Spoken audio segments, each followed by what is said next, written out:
En dropshipping ou dans tous les autres types de business, il est important d'utiliser les bons outils pour voilà, gérer son business, son entreprise. Et dans cette vidéo, je vais te montrer ce qu'on utilise personnellement. Donc c'est parti.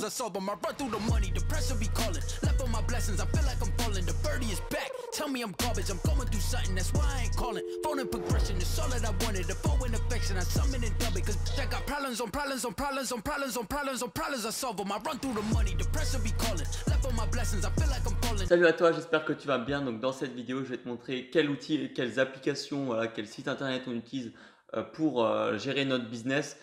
Surtout qu'on est à deux, on est à deux et puis voilà, il y a d'autres gens qui travaillent avec nous, ceux qui gèrent le SAV, les fournisseurs, tout ça. C'est important de savoir gérer. Et puis voilà, dans cette vidéo, je vais te montrer pourquoi et lesquelles applications on utilise pour tout ça.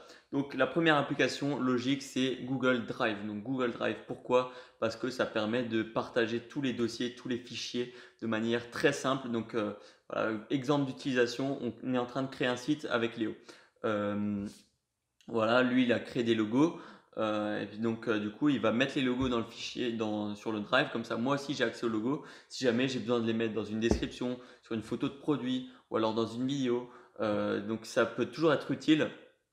Aussi par exemple on a un modèle SAV, c'est-à-dire des phrases types à envoyer aux clients qui nous envoient des messages par mail, et la personne qui va gérer le SAV va prendre ce modèle et va tout simplement s'y référer, faire des copier-coller pour envoyer au client juste après. Donc c'est très simple en plus d'utilisation. Ça peut aussi être un autre cas, un autre exemple. Si maintenant tu as une personne qui gère la vidéo, une personne qui gère la mise en la publication des publicités sur Facebook, une personne qui fait le site. Imagine, tu as plein de personnes comme ça qui travaillent pour toi. Le fait d'avoir un Google Drive, ça permet de les faire travailler entre eux et que toi, tu n'as pas besoin forcément d'intervenir. C'est-à-dire, le mec qui fait les logos, et ben, il met le truc dans le drive. Après, le mec qui fait le site, il va prendre ce logo, il va le mettre sur le fichier, enfin, il va le mettre sur le site. Ensuite, le mec qui fait la vidéo, il va aussi pouvoir se servir des logos.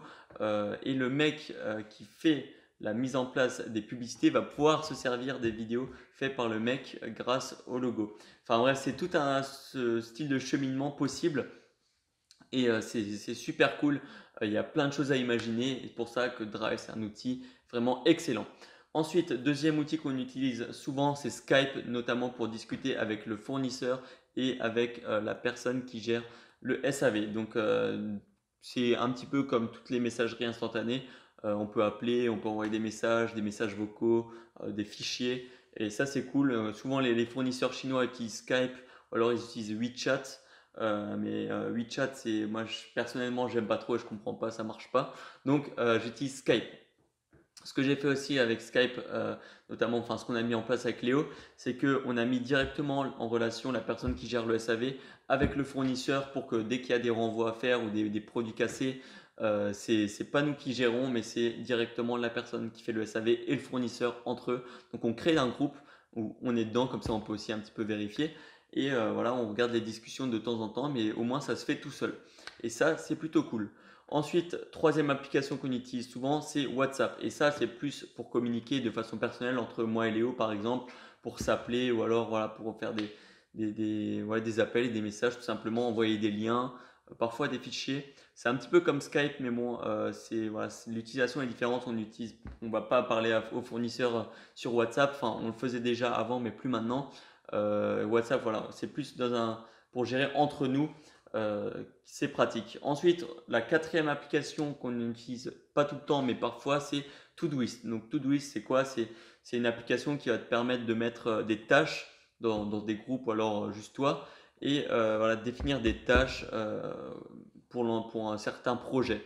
Et ça peut être cool si par exemple maintenant on a pour projet de créer une nouvelle boutique, on va mettre faire ça, faire le logo, faire la page produit, faire la description, faire les vidéos de pub, mettre en place ça, mettre en place ci.